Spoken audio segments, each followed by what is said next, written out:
Welcome back to Old House on the Corner. Today we'll be taking a visit to the home of the Duke of Argyll, Inveraray Castle. So come along with us on our trip.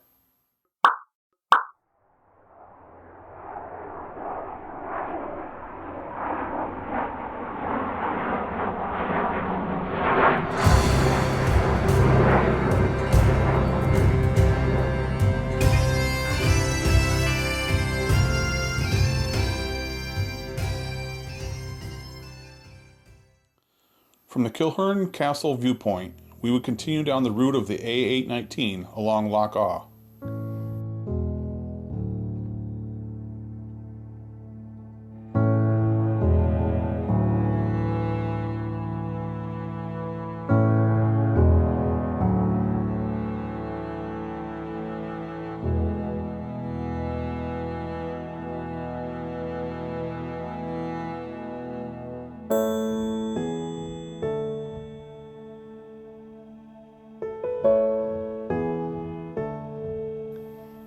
Eventually, we'd make the turn south and over the hill to Inveraray, coming into the town in what we would say was the back way. Our first stop would be at Inveraray Castle.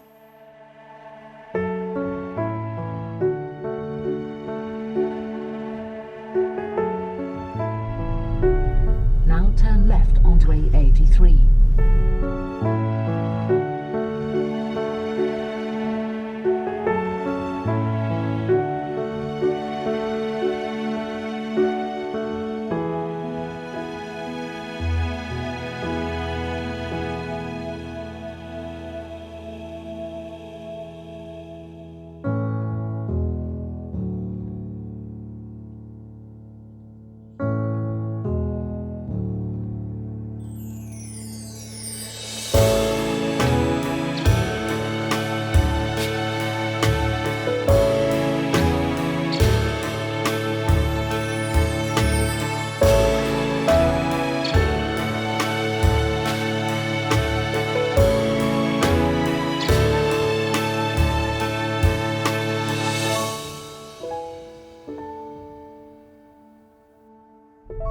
Arriving at your destination on the right.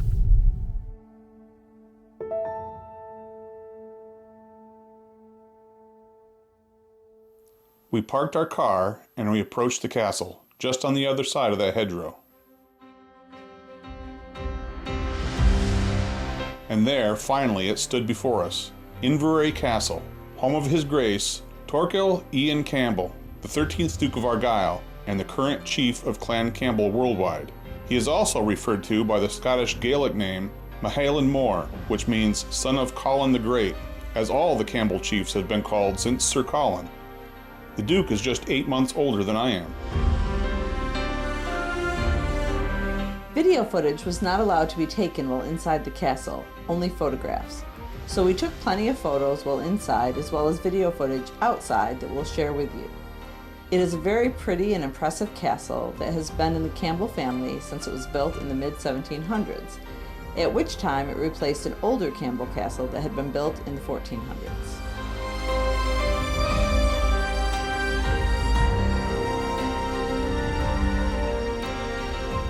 We'll limit our talking during most of these photos and let you just enjoy the interior of the castle, as well as the exterior when we walk through the gardens.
probably one of the more impressive castle interiors that we saw.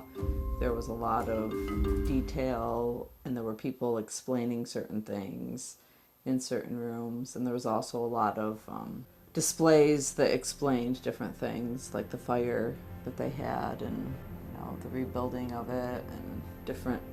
There was just a lot of information. It was almost too much to take in at one time. We definitely could have spent more than one day there. Probably one of the most impressive rooms, I thought, was the state dining room, and it was built to impress.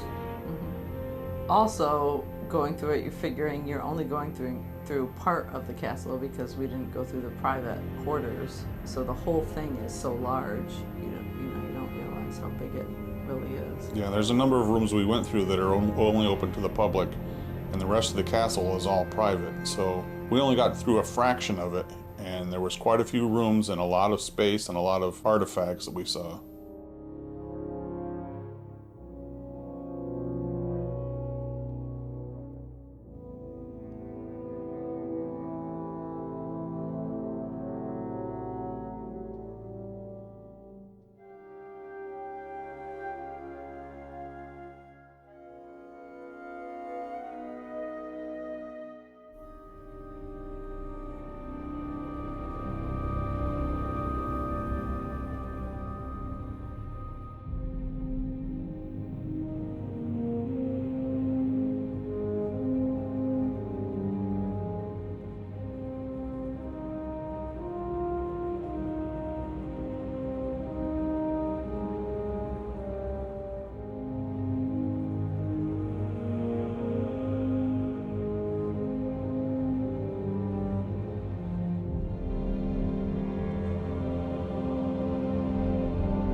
After visiting inside the castle, it was now time to tour the garden.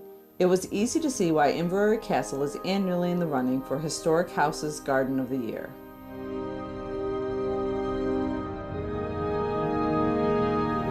Overlooking it all is the Folly Tower, built in 1748, on a hill known as Dunaquay.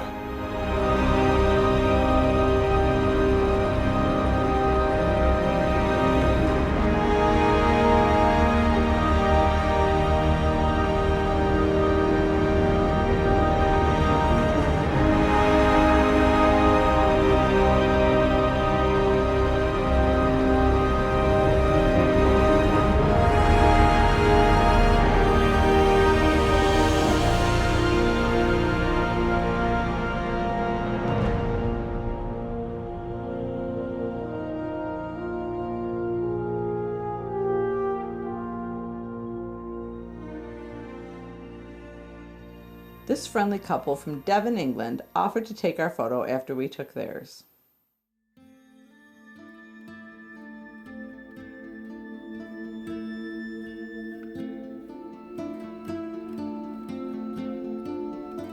The castle garden isn't just next to the castle. It also extends for some distance and continues into a bit of a woodland walk, as you'll soon see.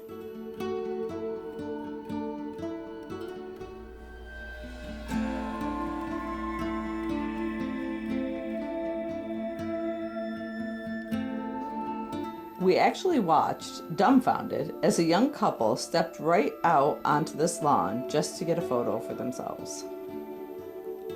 Someone from the second floor of the castle Perhaps it was even the Duke himself, for all we know, tapped on the window and then waved their finger before the couple took notice of the sign.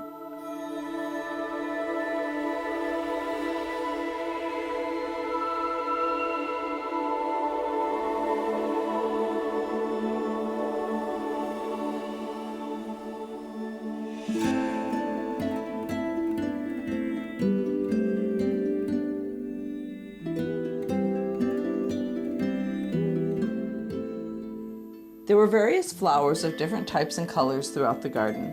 Lots of beautiful colors, although neither of us knew the names of most of them. There was all kinds of stuff there that I'd never seen before. We aren't really horticulturalists. No, we're not. A garden of this size and in such great shape must take quite a bit of maintenance. Our hats are off to the gardeners who care for this property. They've done great work.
The path at the furthest end of the garden, which meandered through the trees, came to a clearing beside Route A83 and the edge of Loch Fyne. From this vantage point, we could see the town of Inveraray in its white Georgian appearance.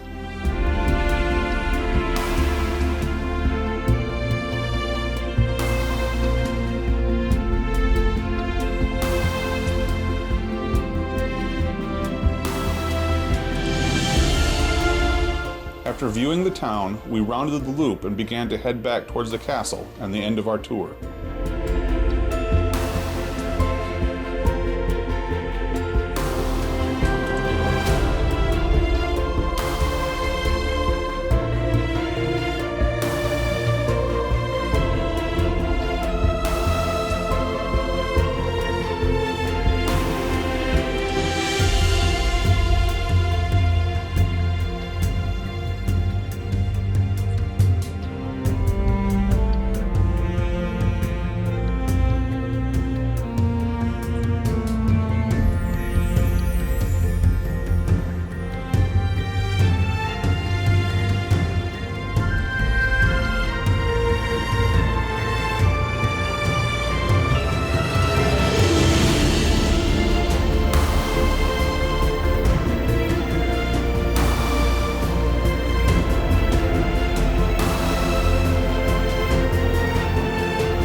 one last look up at Dunaquea.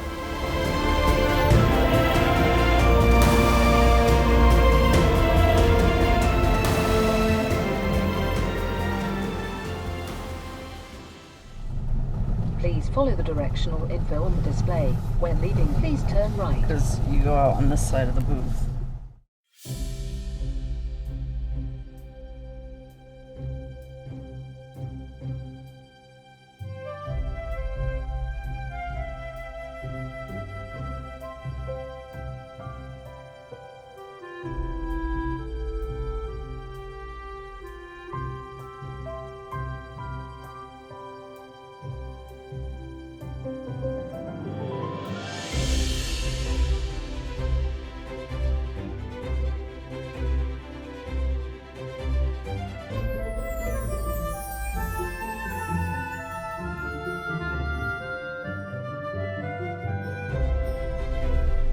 Now turn half right onto A83.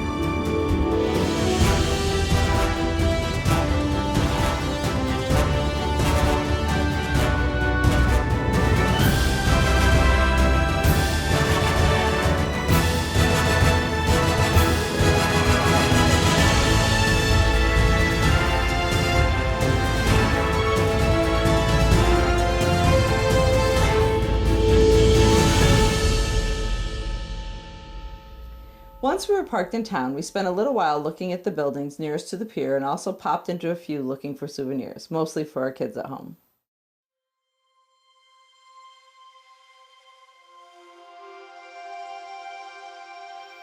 Dale informed me that this church, which sits in the center of town with the road split with the westbound lane on one side and the eastbound lane on the other, was actually originally built in the late 1700s to house two congregations, with one side being English-speaking and the other side Gaelic-speaking. After that, we took a stroll along the pier, which was being restored and had just opened a new section up that had been closed for a bit prior to our trip.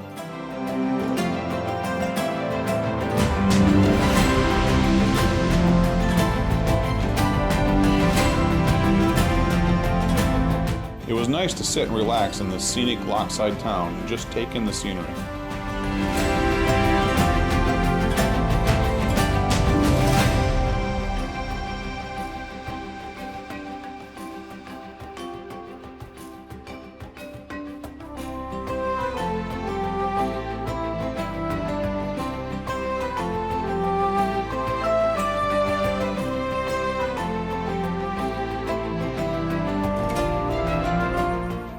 Before too long, though, it was time to head further down the A83 to our accommodations for the night, which were in Cray Furnace. We were staying with a very friendly couple with a beautiful view of Loch Fyne.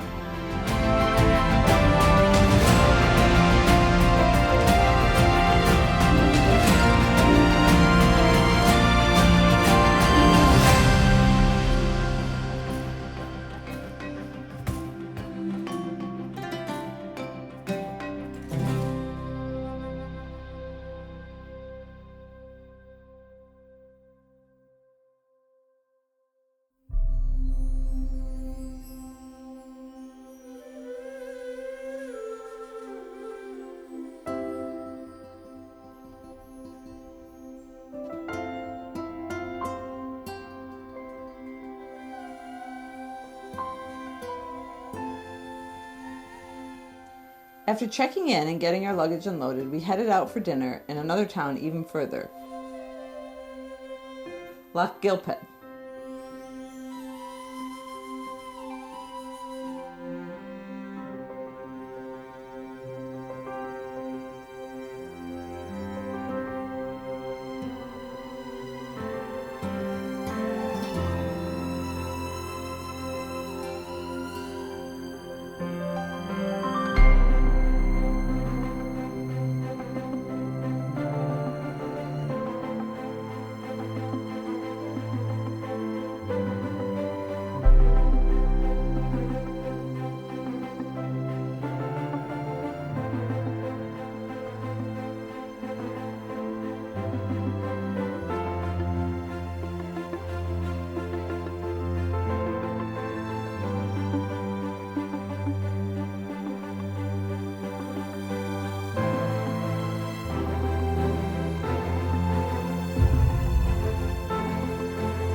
Well, that wraps up our 6th day in Scotland on May 9th.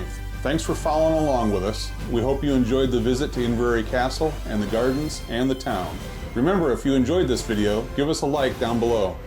And don't forget to hit the subscribe button and the bell for notifications if you aren't already a part of our YouTube family. We'll see you again next time when we hike to the top of the ruins of Inveraray Castle.